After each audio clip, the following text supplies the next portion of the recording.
চাতে সাধারণত লং, এলাচি, দারচিনি বা ম্যাক্সিমাম আদা এটা ইউজ করে থাকি, কিন্তু আজকে আমি এমন একটি চা নিয়ে এসেছি আপনাদের জন্য যেখানে 8 থেকে 9টি উপাদান আছে।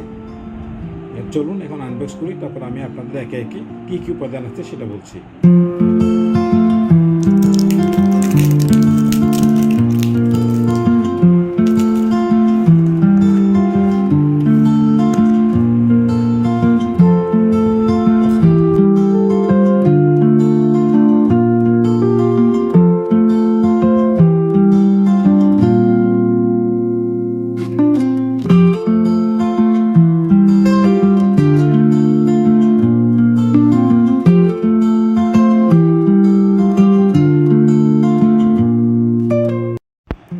যা বলছিলাম, আমি এখানে 8 থেকে 9টি উপাদান আছে।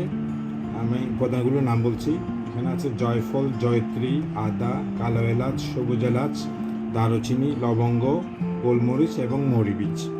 তো এটা নিয়ম হচ্ছে, আপনি এখান থেকে 1 চামচ, এই পরিমাণ চামচ আছে, 1 চামচ করে আপনি নেবেন, নিয়ে আপনি দিয়ে তারপরে গরম পানি দিবেন। গরম পানি দিয়ে এভাবে 2 মিনিট বা 3 মিনিট ঢেকে রাখবেন। ঢাকার পর তারপর আপনি ঢাকনাটা নিয়ে তারপরে আপনি পান করতে পারেন।